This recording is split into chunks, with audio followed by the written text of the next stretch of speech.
El zoroastrismo es una de las religiones profesas más antiguas que toma su nombre del profeta persa Zoroastro o Zaratustra, como ya hablamos en un video anterior, que vivió entre el 630 y el 532 a.C.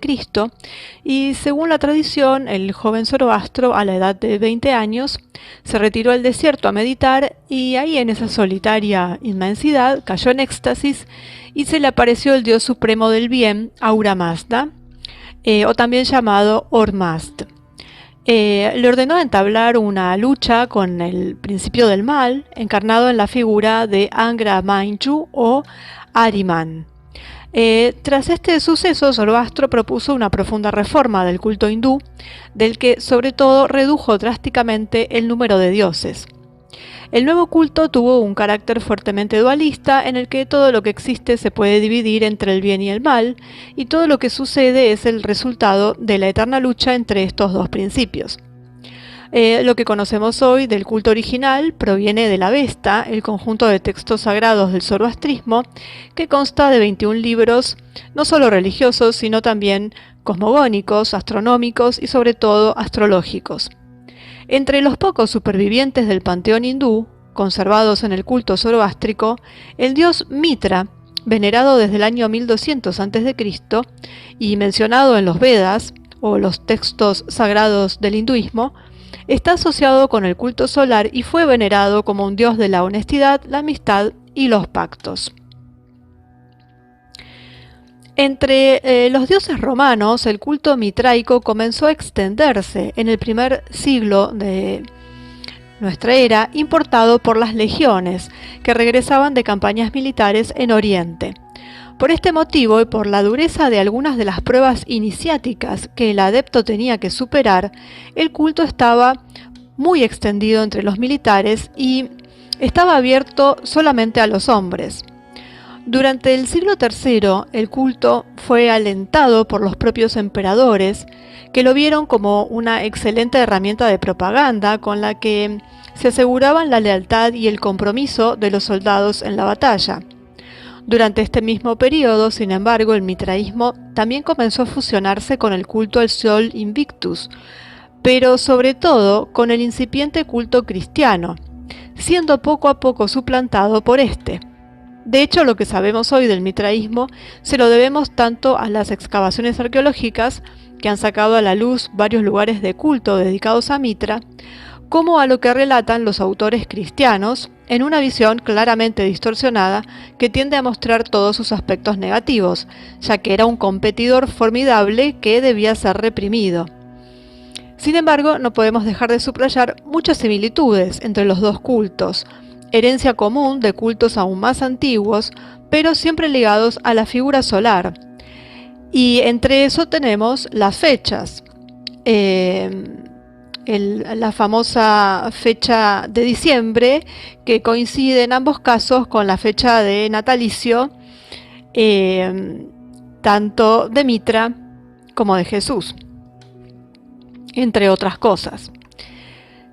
Según la doctrina básica del mitraísmo, Mitra era un dios nacido de una roca y destinado a asegurar la salvación del mundo. Para hacer esto, el dios Sol le ordenó, por medio de un cuervo, que matara un toro, que representaba la plenitud de la vida. Mitra, con la ayuda de un perro, logra llevar al toro a una cueva, donde lo atrapa. Levantando la cabeza del toro por las fosas nasales, el joven le clava el cuchillo en el costado y logra matarlo.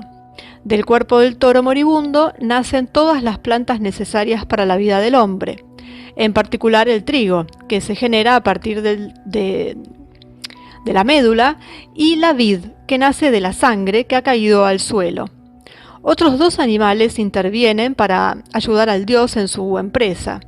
Uno es un escorpión que pica al toro en los testículos y una serpiente que lo muerde. Según otra interpretación, los dos animales son enviados por el dios del mal, Ahriman, para oponerse a la generación de la naturaleza. Al final el dios, reconciliado con el dios Sol, celebra con él un banquete con la carne del toro que mató. La iconografía clásica representa a Mitra como un joven con un gorro frigio en el acto de matar al toro. Sus pies aparecen a menudo, a sus pies aparecen los otros animales que lo ayudaron en la pelea. El culto comprendía 7 grados de iniciación, cada uno presidido por un planeta o por el dios asociado a él y simbolizado por uno o más emblemas característicos que se llevaban en la mano o en los ceremoniales. Por ejemplo, el grado llamado Corax era el primero. Tenía como planeta a Mercurio y el emblema era la copa o el caduceo o el cuervo. Le seguía el grado de Ninfa, cuyo planeta era Venus, y el emblema una diadema, una lámpara o una serpiente. Después estaba el grado Miles, cuyo planeta era Marte, y el emblema era un casco, una lanza o una bolsa de viaje. Luego venía el grado de Leo, cuyo planeta era Júpiter, y el emblema era un rayo o una pala de fuego. Luego venía el grado Perses, que estaba regido por la luna, y el emblema era una espada persa, una hoz o una luna. Luego venía el Heliodromos, cuyo planeta era el Sol. El emblema era una corona solar, una antorcha o un látigo. Y por último teníamos el grado de Pater, cuyo planeta era Saturno, y el emblema era una varilla o un gorro frigio. Desde un punto de vista simbólico resulta interesante el ritual de iniciación que pertenecía al primer grado, el del Corax o cuervo. Según algunas tradiciones, de hecho, el iniciado tenía que resistir el doble ritual del agua, es decir, la inmersión en una tina de agua helada y luego el fuego, cruzar un fuego o una losa hirviendo. Estos ritos debían constituir una especie de muerte mística del iniciado a la vieja vida para renacer en la nueva como seguidor de Mitra. El cuervo es de color negro y el adepto vestía una túnica de este color. No es más que el tema universal y simbólico de lo que tiene que ver con la alquimia, que se encuentra más o menos inalterado en cada culto iniciático. Luego viene la fase que pasa al blanco, y en el culto mitraico está representado por el grado de la ninfa o niño virgen. Para pasar la prueba de admisión, el adepto tenía que quitarse la túnica negra y permanecer completamente desnudo frente a todos los demás, y luego vestirse con una túnica blanca, que simboliza su condición de renacimiento.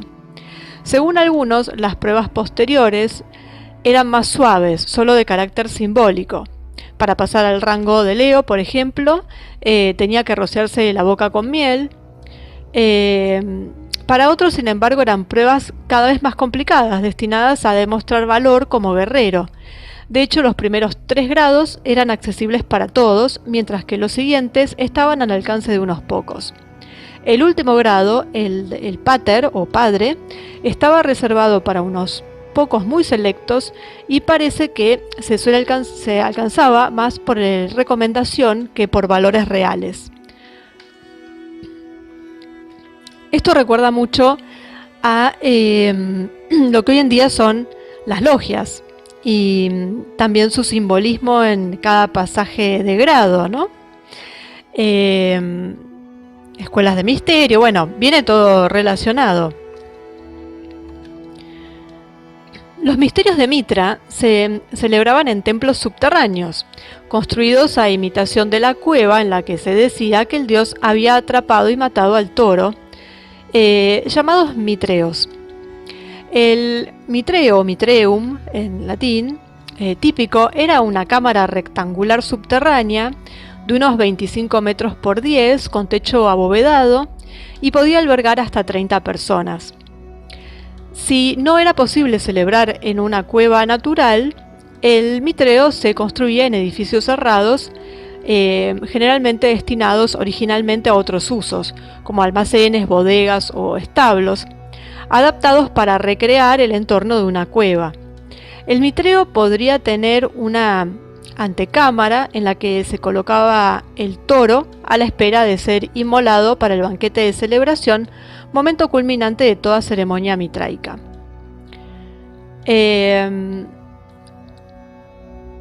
Los portadores de antorcha, cautes y cautopates, representados respectivamente con la antorcha levantada o hacia abajo, simbolizando el equinoccio de primavera, cuando el día prevalecía sobre la noche, y el equinoccio de otoño, cuando la noche se alarga más que el día. Después había dos asientos estrechos y largos que flanqueaban la sala a ambos lados, sobre los cuales los participantes ocupaban sus asientos. En la parte terminal tenía lugar el altar, que a menudo era un hueco, para alojar una lámpara en su interior. El efecto era difundir una luz suave y adecuada para la celebración. En el altar se colocaba una luna creciente invertida, mientras que detrás de ella generalmente había una representación de tauroctonia, es decir, la matanza del toro, matanza ritual del toro por el dios Mitra, en bajo relieve o pintada.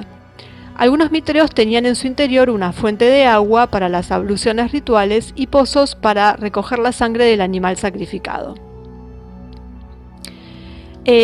Todavía quedan muchos mitreos para visitar, incluso bastante bien conservados.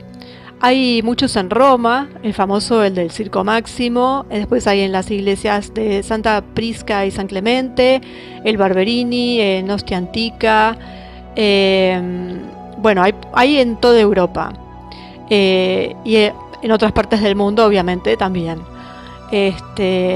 Pero todavía se pueden visitar y realmente tienen una atmósfera bastante peculiar porque son subterráneos, sin ventilación, con estos dibujos de Mitra matando al toro, generalmente en tonalidades rojizas, y después están estas especies de bancos a los costados que finalizan en lo que era este altar, que era el lugar donde mataban al toro, algunas veces en forma real y otras veces en forma simbólica.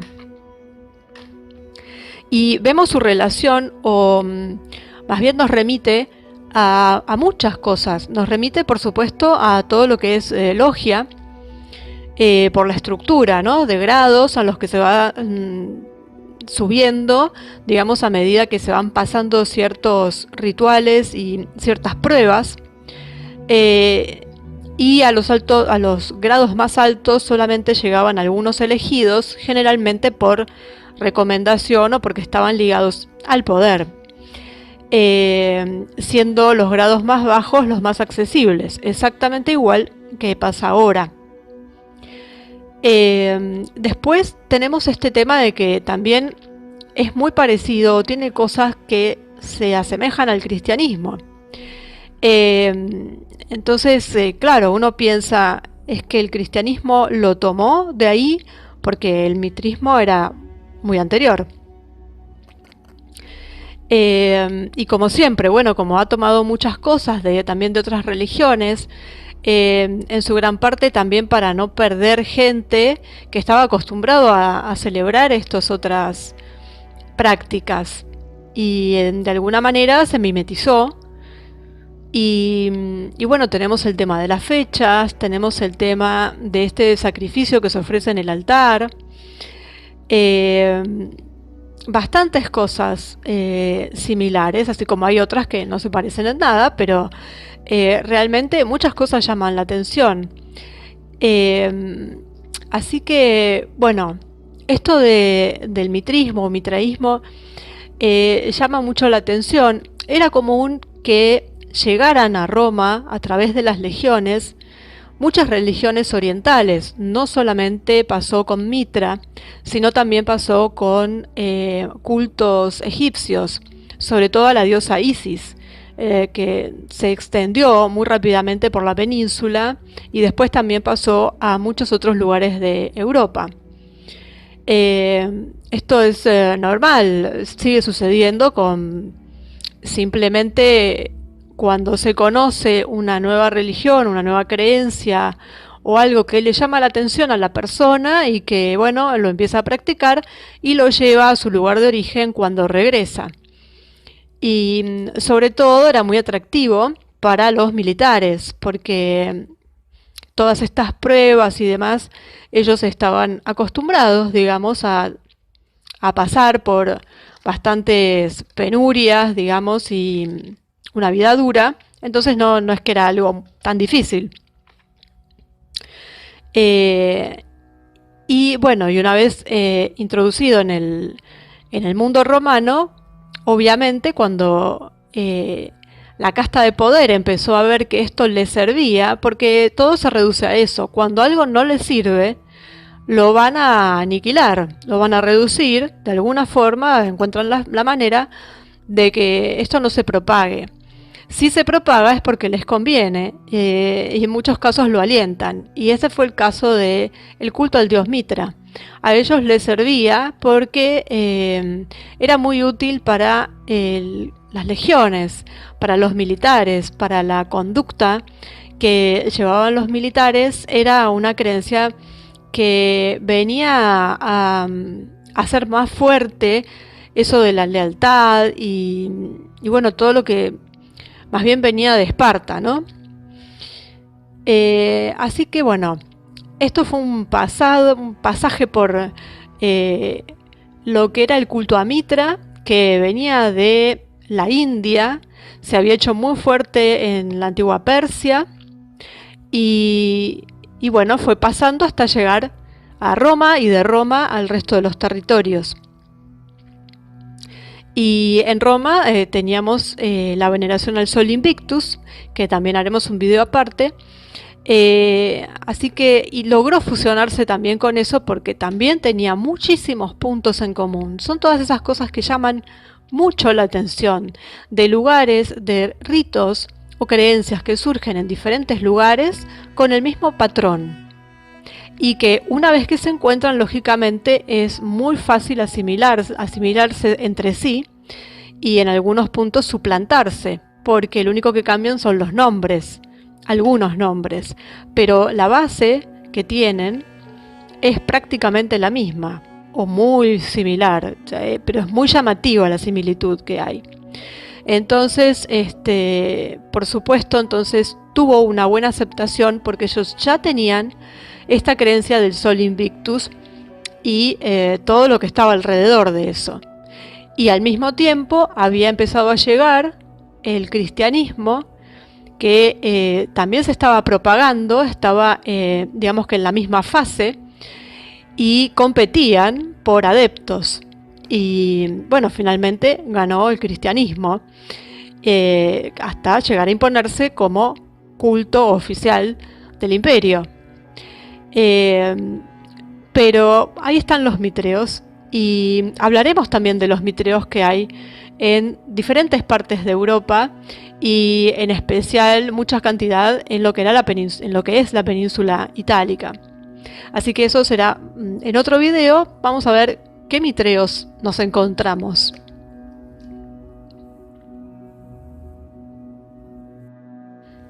Y dejamos por un momento, aunque sea esta creencia, esta religión en Mitra, porque vamos a ver cómo se relaciona con el Sol Invictus, con el culto a Saturno, con Apolonia de Tirana, con Janus Patre. No solo con eso, sino bueno, pareciera estar en un molde en donde también se ubican las otras religiones. No nos olvidemos, bueno, los puntos en común que tiene con el cristianismo son terribles en cuanto a cómo llaman la atención, y que no es solo con el cristianismo, sino también con la creencia en Krishna, con aquello que alguna vez mencionamos de Tamuz y Nimrod, en donde todos ellos coinciden en los números, sobre todo, no solo en la fecha de nacimiento, que está relacionada con el solsticio. No hay que olvidar que además en lo que es el cristianismo, esta fecha surge en el tercer siglo y cuando se toma para hacer la fiesta correspondiente, porque anteriormente no no se festejaba ninguna fecha ni se menciona ninguna fecha. Esto se toma a partir del siglo III y tiene que ver con esto de tomar cosas de religiones que estaban y que la gente festejaba, como las Saturnalias, y que de alguna manera se incorpora porque no hay manera de que la gente deje de festejarlo, entonces se le da un cariz cristiano para envolverlo, ¿no?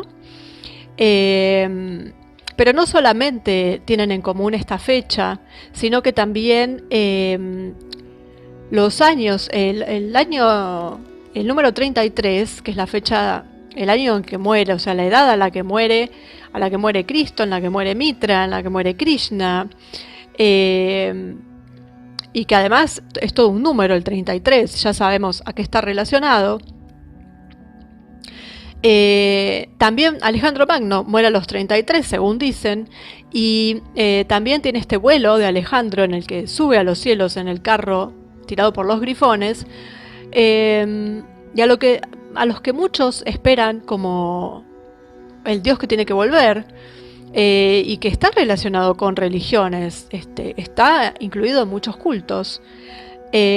Así que también tenemos esto de los 33 años para morir, nacidos de una virgen. En el caso de Mitra nace en una cueva, en el caso de Jesús es un pesebre, pero que la gente normalmente lo representa en una cueva, a pesar de que no está descrito de esta forma en los evangelios, pero sin embargo en lo que es la sabiduría popular se sigue haciendo la representación del pesebre dentro de una cueva y está relacionado con cultos antiguos. También esto de la ascensión, de los rituales como el bautismo, porque en los mitreos se llevaba a cabo una especie de bautismo, se sumergía a la gente en agua. También la comida principal era el pan y el vino, que era la última cena de Mitra antes de ascender. El último de los grados, que era el pater o padre, lo ejercía una sola persona, que era el padre de padres, y que se escribía en las tablas que estaban ahí, en los mármoles, se escribía, digamos, se recortaba y se ponía padre de padre, papa, cuando todavía el cristianismo no tenía papa. El mitrismo ya tenía uno. Y que además, bueno, el papa fue el obispo de Roma durante muchos siglos, hasta que se proclamó el más importante por ser el obispo de la capital del imperio, y lleva este nombre de papa, que ya lo usaban en los mitreos, además de llevar una mitra papal, que también tiene un simbolismo muy antiguo, proveniente incluso de Sumeria. Así que tenemos todo esto que se relacionan entre sí, que lo comparten a partir de una estructura terrenal hecha por los hombres, ¿no? Esto no está ni siquiera en los evangelios, o sea, esto es algo posterior, así que nadie debería ofenderse por esto, porque no es algo en contra de Jesucristo, al contrario. El mensaje de Jesucristo, al menos yo lo veo muy distante de lo que se ve en el Vaticano. Y lo mismo creo que podría decirse de muchas religiones, no solamente de la cristiana. O sea, el hombre, o los hombres con poder, en realidad, tratan de encajar estas venidas de seres realmente crísticos, los utilizan, cambian sus mensajes y los hacen acomodarse a ciertos patrones, que son siempre los mismos, repiten los mismos números, que como vemos son números muy específicos, con un significado muy particular, y bueno, los usan. Ya vemos cómo usaron el mitrismo para propaganda militar, y le salió el tiro por la culata, porque al solamente incluir a los hombres en esta creencia, en este culto, perdieron terreno, porque finalmente ganó el cristianismo, que estaba abierto a las mujeres. Y es una cuestión matemática. Al poder tener fieles mujeres, había más cantidad de fieles. Entonces, la propaganda que quisieron hacer por un lado, la perdieron por el otro. Hay muchas cosas para decir al respecto de estas similitudes que existen y de estas cosas, en algunos aspectos, cosas idénticas. Por ejemplo, también con el Sol Invictus, ¿no? Muchas veces se lo representa a Mitra sin el gorro frigio y con una diadema de rayos solares, como vemos hoy en día en la Estatua de la Libertad, por ejemplo. Entonces ahí vemos la fusión del Sol Invictus romano con Mitra, que viene de Oriente. Y así sucesivamente con un montón de cosas. Entonces esto realmente da para pensar, ¿no? Realmente cómo es la cuestión. Cómo nos están metiendo de alguna forma creencias muy antiguas, que hay que ver también cómo funciona la numerología con esto. Y bueno, reflexiones al respecto, ¿no? O sea, esto es simplemente ver lo que hay, que está documentado, que se puede ver en los mitreos y en otras religiones a lo largo del mundo, cómo tienen los mismos números, el mismo patrón. Y también esto de el sol, que está relacionado al día domingo, y cómo se cambió el sábado, que está en el Antiguo Testamento, por el domingo, que tiene que ver con el Sol Invictus y con Mitra. Bueno, ahí lo dejo y vamos a seguir con los mitreos y vamos a seguir con todos estos otros cultos por un lado, creencias, costumbres, como dije anteriormente, las Saturnalias, el culto a Saturno, el Sol Invictus, el Janus Patre, bueno, y varios más que de los otros ya hablamos, ¿no? De Tamuz ya hablamos.